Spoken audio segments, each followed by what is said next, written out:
Boa tarde a todos, bem-vindos a mais um webinar Mitotoyo. Eu sou o Valentim e hoje o tema é Boas Práticas de Medição de Perfil, Forma e Rugosidade. Lembrando que se houver algum problema de conexão, som, imagem, por favor, vão reportando no chat. O nosso mediador hoje é o Nelson Cunha e ele vai estar nos dando suporte para as perguntas, respostas, qualquer dúvidas que venham ter durante o nosso chat, ok? Lembrando que, ao final, quem continuar até 100% na nossa live vai receber o certificado de participação integral do webinar. Hoje o tema é Boas Práticas de Medição de Forma, Perfil e Rugosidade. Nós vamos abordar alguns pontos, né? Não tem tempo hábil para abordar todos os assuntos, mas nós separamos aqui alguns itens que nós achamos importantes para esse webinar, né? Então, a primeira pergunta aí é como posso melhorar meus resultados de medição, né? Então, na medição de perfil, na medição de forma e de rugosidade, existem algumas boas práticas que façam que você possa melhorar os seus resultados de medição, né? Então, quais são esses? Melhorando o seu processo de medição, né? Utilizando-se de boas práticas relacionadas ao equipamento, né? Nós vamos falar um pouco. Boas práticas relacionadas ao metrologista, esse item não vamos tocar no assunto. Boas práticas relacionadas à peça e ao método de medição, isso é muito importante. E boas práticas relacionadas ao meio ambiente, né? Como diria o nosso amigo professor André, né, a perfeição só existe no mundo espiritual. Então, aqui nós temos que tomar algumas ações para que nós consigamos minimizar os efeitos de erros ocasionados por falhas em relação ao equipamento, ao metrologista, a medição, meio ambiente, né, e o processo de medição. Vamos começar com as boas práticas de medição de perfil, né? Vamos falar primeiro dos perfilômetros, né? Então, aqui nós temos um princípio de medição, né? Só para conceituar. Esse é um equipamento Avante, o Form Trace Avante da Mitotoyo. Existe o computador, né? Onde você vai fazer o processamento dos dados, a coluna de posicionamento, a unidade de avanço. Deixa eu colocar um apontador laser, fica melhor. A unidade de avanço. Ele vai fazer a movimentação X, Y, braço e o apalpador. Então, aqui é um exemplo de medição de perfil, onde você vai perfilar a ponta do apalpador na peça e o software, o PC, nós vamos estar fazendo a medição de distâncias, pontos, linhas, curvas, ângulos, enfim. Esse é o princípio de medição. O que nós podemos fazer, né? Quais são os cuidados que nós temos que ter para ter uma medição segura, né? Então, a primeira coisa e simples é certificar que da calibração periódica do equipamento, né? Então, nós precisamos calibrar eles, fazer a calibração, né? Então, esse é um exemplo de um padrão de calibração, existem vários diferentes, né? Aqui um bloco padrão para você fazer a calibração do ganho, a semisfera para calibração de simetria e o pino padrão para o raio da ponta do apalpador, né? Então, muita gente me pergunta qual a periodicidade que eu tenho para fazer a calibração no equipamento. Isso depende de empresa para empresa, depende do uso do equipamento, né? A utilização. Se você trabalhar 3 turnos, 5 dias por semana, você vai ter um período de calibração periódica. Se você trabalhar menos com o equipamento, o seu período de calibração aumenta. Você pode fazer uma verificação diária, semanal, mensal, e aí conforme você vai verificando o desenvolver do equipamento, né, do volume que você tem de uso do equipamento, você vai colocar o período de calibração periódica aí que você tem do equipamento. Tá? Então, os efeitos né, de você não estar calibrando periodicamente um perfilômetro, né, a compensação do arco, né, então ele faz uma movimentação vertical horizontal, onde ele cria um arco, né? Então você compensa isso no software, né, na medição, na hora que você está fazendo a calibração no padrão, O efeito, né, da calibração de simetria é justamente para quando você está medindo raios, né? Então você tem que ter esse ajuste do movimento, e também o efeito do ganho, né? Então, que é o deslocamento vertical da ponta, né? Então você tem que também estar calibrando esse efeito para que você consiga medir corretamente ângulos, né, e distâncias no vertical.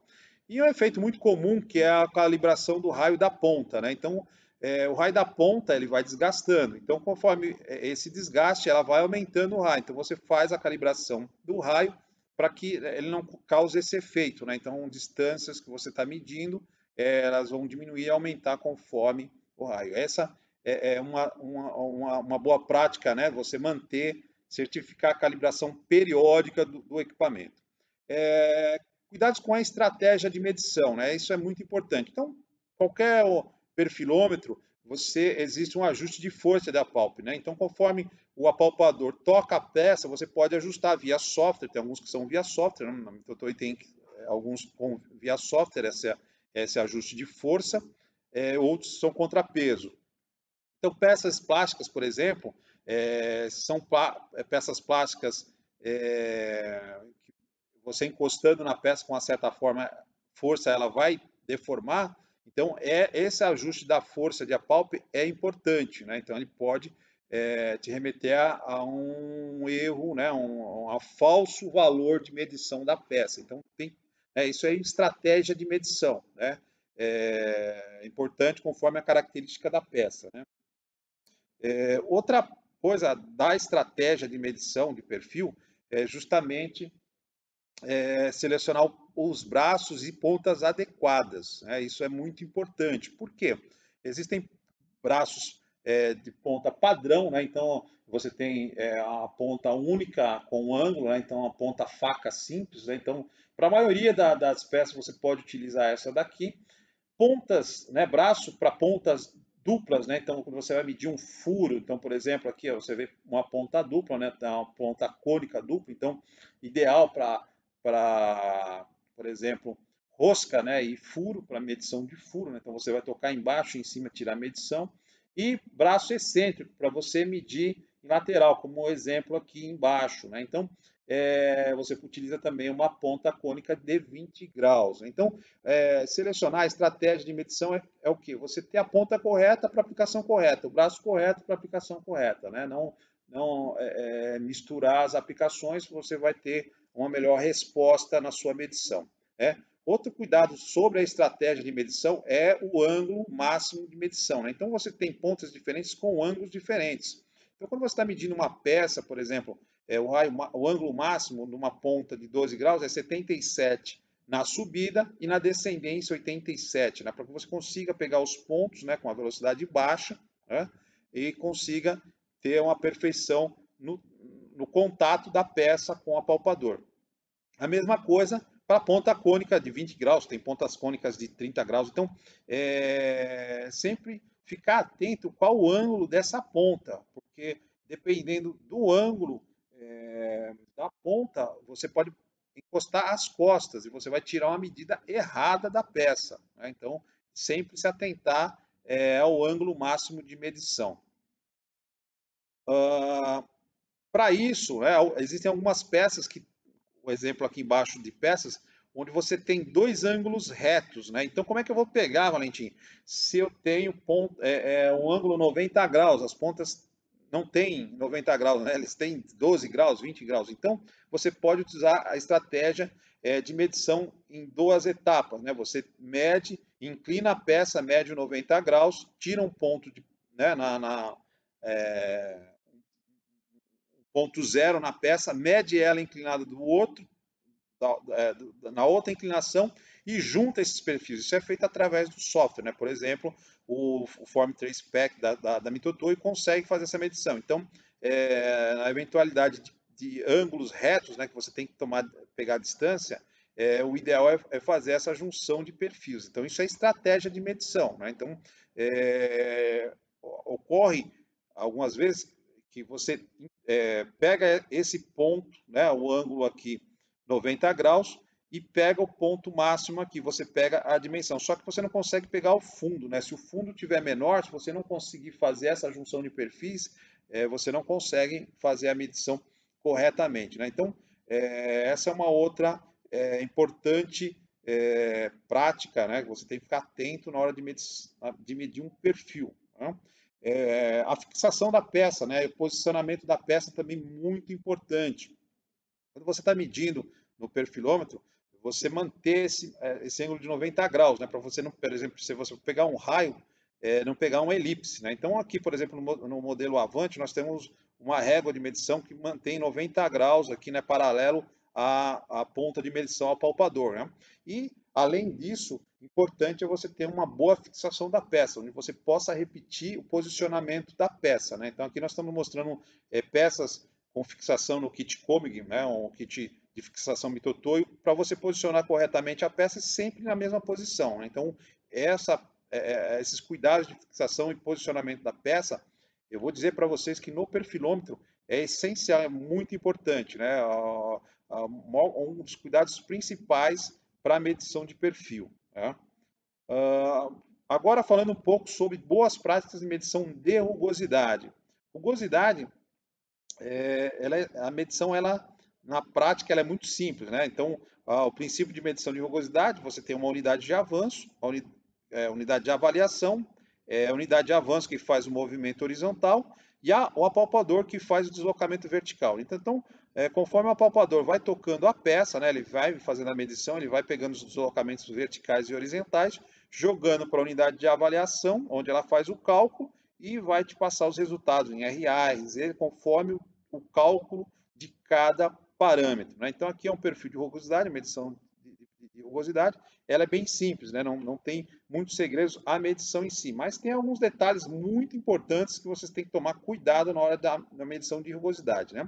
A mesma situação que é a certificação, né? Certificado da calibração periódica do equipamento, né? Então, é importante que você tenha utilizar um padrão devidamente certificado, né? Então, quem tem a garantia da qualidade, aí, o pessoal da auditoria que vem fazer auditoria na parte de qualidade, né, é muito comum perguntar se o equipamento ele foi calibrado. Você pode mandar o equipamento calibrar externamente, né, e ter um laudo, ou o que a prática muito comum das empresas é ter o padrão calibrado, né, calibrado RBC. Então, quando o auditor pergunta para você, olha, como é que você calibra? Fala, não, tem um padrão aqui rastreado e o próprio equipamento se autoajusta, né, ajusta o ganho. Então, o padrão mais comum é o padrão periódico, né, calibração dinâmica, onde ele tem esse perfil periódico, né, conhecido, você informa o equipamento e faz a calibração, né, ele faz o ajuste da calibração. Precisa calibrar todo dia? Não, mesma situação do perfilômetro. Você tem que verificar a periodicidade, né? Então você faz uma verificação diária, semanal, mensal, e quando você determinar em quanto tempo você precisa fazer a calibração, e você determina isso no seu sistema da qualidade. Tem um outro padrão não muito comum, mas que vale a pena ressaltar aqui, que é o padrão STEP, né? Ele tem duas profundidades, também ajusta o ganho. Na verdade, o que esses padrões fazem é ajustar o ganho, né? O palpador ele tem um curso vertical e ele ajusta esse curso vertical, se ele está fazendo o deslocamento correto, né? Então, o padrão de STEP, você tem duas alturas conhecidas e você zera ele na face, desce na profundidade conhecida e verifica se o apalpador está mantendo esse mesmo valor da ranhura aqui, né? Então esse é um padrão STEP. Existe um terceiro padrão que é o padrão faca para fazer a verificação do raio da ponta do apalpador, né? O pessoal costuma muito fazer isso no microscópio, olhar o raio no microscópio, mas existe esse padrão também, é possível determinar o raio aí da ponta, né, e fazer a compensação. Obviamente, esse padrão periódico, dinâmico, já é suficiente para você ter garantido a sua calibração do rugosímetro. Cuidados com a configuração da medição no software. O ideal é que eu não vou entrar em detalhes, né, da seleção do filtro cutoff, isso vai ser um assunto para uma outra oportunidade, mas existe uma tabela, né, conforme o valor de rugosidade, RZ, RA, você tem que selecionar, né, é necessário selecionar o filtro cutoff no equipamento, não é? Então ele é um filtro de onda. O importante é que no desenho venha já descrito qual o filtro cutoff a utilizar. Então isso facilita muito, né, a compreensão do operador que vai fazer a configuração no software que dá a medição. Mas nem sempre você tem esse valor, então você tem que recorrer a essa tabela. No caso do SJ 300, 400 e 500, essa tabela já está incorporada no software do equipamento. Então você já pode verificar rapidamente, né, acionar aqui dentro do equipamento e verificar qual o filtro cutoff, dependendo da rugosidade que você estará avaliando. E aqui, para ter uma ideia, né, aqui nós temos o mesmo perfil medido com cutoffs diferentes. Então, esse perfil, né, uma superfície que nós medimos com o cutoff de 0,8, o RT, que é o R total, o valor é 1,425. Né? Essa mesma superfície medida com cutoff de 0,25, ele foi para 0,99, e o cutoff de 0,08, o valor de RT foi 0,8. Então, aqui é para exemplificar que o cutoff é muito importante, né? Então, se você não tiver no filtro cutoff, você vai ter um valor diferente de medição, principalmente dependendo do tipo de superfície, né? Se ela é periódica, você vai ter uma diferença maior ou menor nesse valor. Então, cuidado, configurações do software importante. Seleção da palpadora. Esse também é uma outra questão que cria valores diferentes, né? Nós temos aqui, por exemplo, palpador dente de engrenagem. Então, nós temos para superfícies rebaixadas e ponta de 0,8, né? Para furos pequenos, né? Então, o corpo do tipo, né, do apalpador é muito importante. Né? E nós temos apalpadores com patins, sem patins e com patins. Né? Tudo isso no rugosímetro. Isso é norma, não é a Mitutoyo que fabrica conforme ela quer. Né? Então existe uma norma e a norma diz o seguinte: nós podemos fabricar apalpadores com ângulo de 60 ou 90 graus e raios de 2, 5 e 10 microns. Valentim, qual eu utilizo? Né? Isso tem que estar descrito no desenho da peça ali que você vai medir. Obviamente que o ângulo de 60 graus e raio de 2, ele vai ter uma profundidade maior na sua rugosidade. Então, ele vai expressar um valor, né, de rugosidade maior em relação ao de 90 graus, raio de 5, por exemplo. Né? Aqui são as formas de ponta de contato dos apalpadores. Né? Aqui uma ponta do apalpador ampliada 10.000 vezes. Né? Então, já me deparei com a mesma peça medido com o mesmo rugosímetro ou até com rugosímetros diferentes e valores diferentes, né? E chegamos à conclusão que os apalpadores eram diferentes. Então, quando você equalizou o mesmo apalpador, os resultados foram bem semelhantes. Né? Então, esse é um cuidado importante a ser tomado. Né? No caso dos apalpadores da Mitutoyo, eles têm um anel, né? Que faz com que você configure qual o raio da ponta, né? Se você não tiver um microscópio para enxergar, para medir a ponta, né? Então, na cor preta ele tem 2 microns, na incolor 5 microns e no amarelo 10 microns. É claro que todas as pontas elas têm as indicações, se você olhar no catálogo você consegue visualizar rapidamente. A estratégia de medição na parte de rugosidade, a preparação da superfície a ser medida. Né? Então, o posicionamento correto da unidade de avanço. Né? Então, se o corte do material está nesse sentido, você tem que medir no sentido transversal ao corte. Então, no desenho é importante que tenha essa marcação também. Existem ícones para marcar qual o posicionamento correto do apalpador, como que é as marcas de usinagem, né? E você posicionar correto. Né? Principalmente limpar a superfície com pano seco, deixando ela isenta de óleo, né? Para apalpadores sem patins, que nem esse da foto aqui, ele não tem muito problema, mas para palpador com patins, onde você tem a cabeça de contato, óleo é muito prejudicial. O óleo ele entra para dentro e acaba danificando o apalpador, ele seca e o apalpador fica para cima, né? Não fica em contato. Então, sempre bom limpar com pano seco e atentar para a superfície, né? Qual o sentido de corte. Outra questão, né, na figura 2 aqui, é medir em diversos pontos, né, para ter uma visão mais abrangente, né? É muito comum você ter uma peça de grande porte e você vê a indicação de rugosidade aqui na ponta, né? E o operador, o que ele faz? Ele mede aqui. O ideal é que você faça uma medição em vários pontos, né? Gire aqui e faça uma média da sua medição, né? Então aqui vai dar um resultado, aqui vai estar um outro próximo, talvez aqui dê um pouquinho maior ou menor, enfim. Depende da superfície da tua peça. É assim que se mede corretamente, né? Que você expressa um valor correto de rugosidade. Então, ao fazer uma estatística de peças muito grandes, né? Se você tiver uma superfície pequena, não tem problema. E o alinhamento também é muito importante, né? Então aqui você está vendo a gravação de dois perfis, um alinhado à peça, né? Você vê que o perfil é perfeito, e outro aqui com o alinhamento não feito um alinhamento corretamente. Então você vê um perfil diferente. Então também o alinhamento é muito importante para que você tenha um valor correto, ok?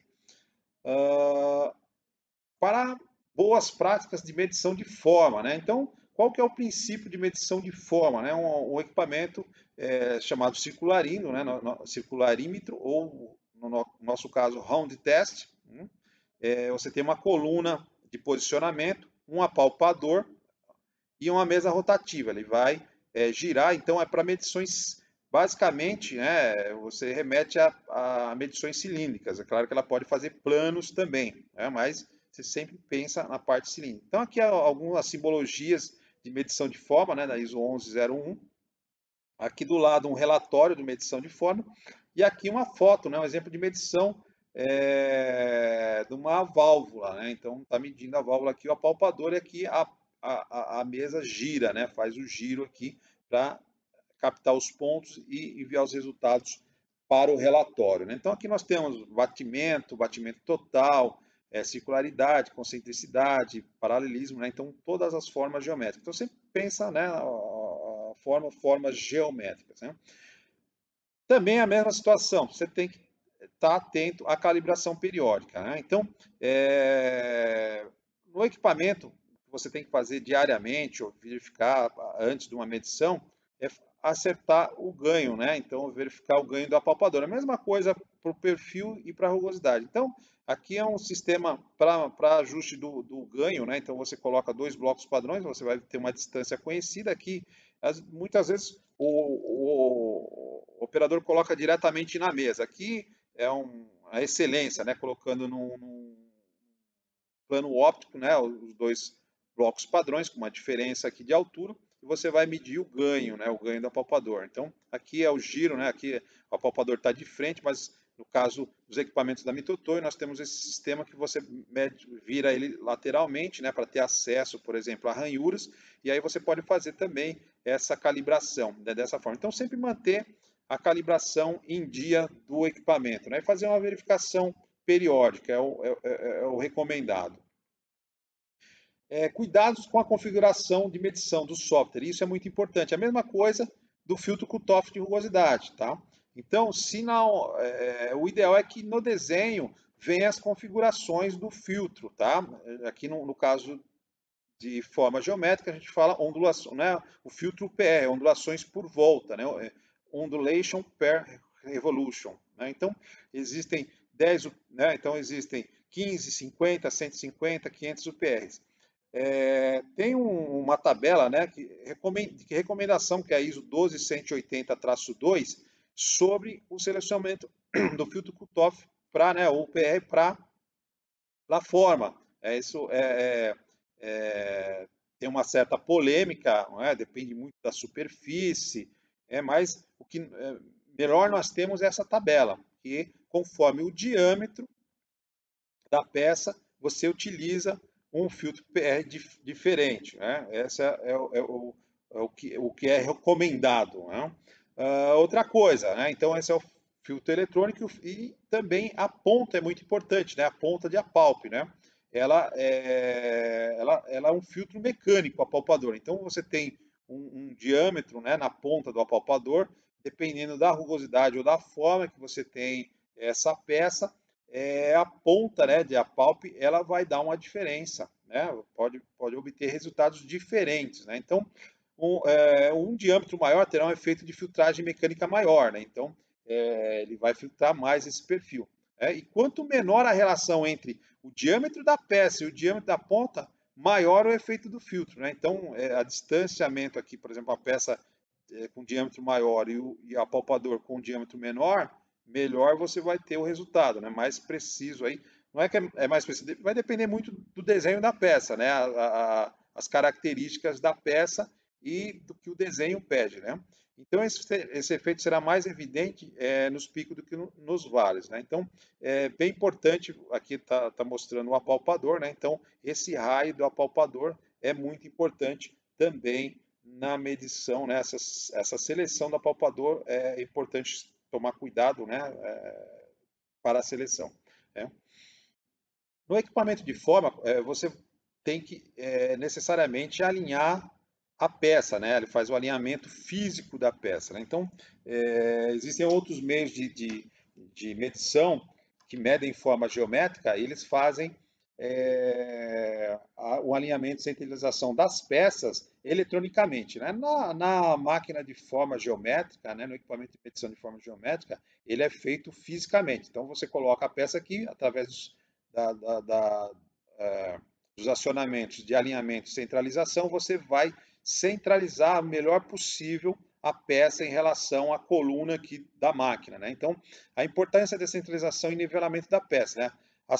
Então, a regra é o seguinte: a superfície a ser medida precisa estar centrada e nivelada em torno de 1/10 da tolerância especificada, né? Então, por exemplo, se você tem uma especificação de 20 microns a circularidade, né? O ideal é que você centralize e alinhe ela em 2 microns, né? 1/10, se for possível, depende muito de como está a forma geométrica da peça, né? Então aqui nós temos duas tabelas, né? No gráfico 1, né? O erro de excentricidade, que ele fala, uma peça aqui, ó, no ponto, né? A peça de diâmetro de 100 milímetros, com uma excentricidade de 100 microns, né? Então ela vai ter um erro aí de 0,1 micron, né? Ela vai ocorrer um erro de 0,1 micron. E erro de inclinação também no gráfico 2, né? Então a mesma peça de 100 milímetros, né? Uma inclinação de 0,35, ela pode gerar um erro de 1 micron. Então, muito importante, alinhamento e basculamento da peça. Colocar aqui e alinhar perfeitamente, né? Eu não coloquei aqui, mas até diria para vocês que aquele sistema Comig, por exemplo, né, um sistema de fixação adequado, já trazendo ele, né? O pessoal utiliza muito placa de 3 castanhas, mas para peças cilíndricas, ótimo, né? Mas para peças que não tem, você vai medir um furo e a peça é um fundido, alguma coisa nesse sentido, para te facilitar, o ideal é que você tenha um sistema de fixação aqui para já deixar ela mais ou menos no centro, né? No centro da mesa. Então, esse cuidado de estratégia de medição de alinhamento e centralização são muito importantes, né? Dentro das estratégias de medição, também o posicionamento, né? Aqui no caso, na figura 7,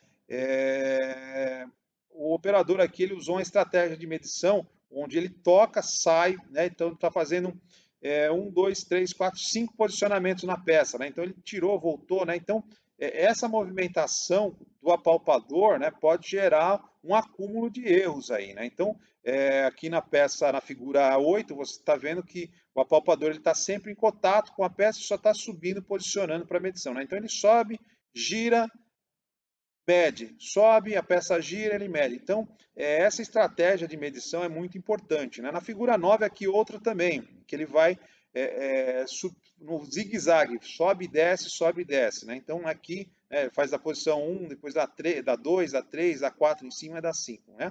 Então, a ideia, nesse exemplo, é você subir 1, 2, 3, 4, 5 e tirar cada medição, né? Então, para evitar o efeito de esterese do equipamento, né? Todos os equipamentos, como eu falei no início, né? Como o professor André, a perfeição é só no mundo espiritual, né? No mundo mecânico isso não existe, né?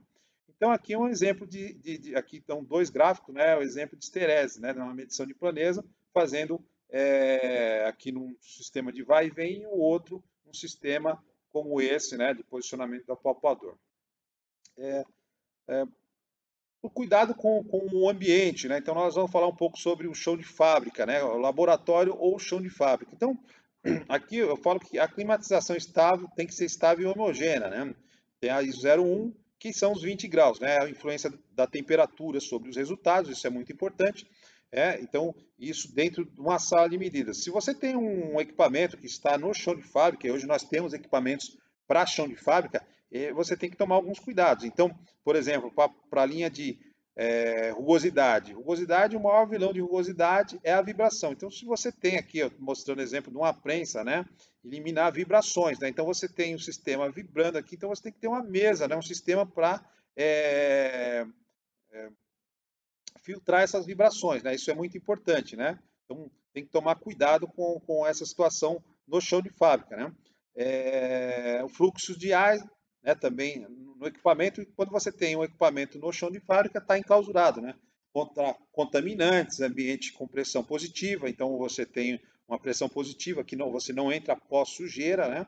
E quando você está medindo peças, por exemplo, aqui eu estou dando um exemplo tridimensional, mas pode ser qualquer outro tipo de equipamento, você tenha como capturar os valores de medição externa e interna, né? E compensar esses erros possíveis do equipamento, né? Então, com essas pequenas dicas aí de boas práticas de como medir perfil, rugosidade e forma geométrica, eu vou encerrando aqui.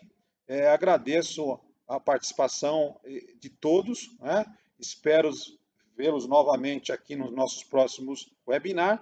Fiquem com Deus, fiquem seguros aí e até uma próxima, ok? Um abraço a todos. O Nelson continua no chat aí. Dúvidas, mandem por e-mail. E nós vamos nos falando, entrem em contato quando quiserem. Tá? Um abraço a todos e até a próxima.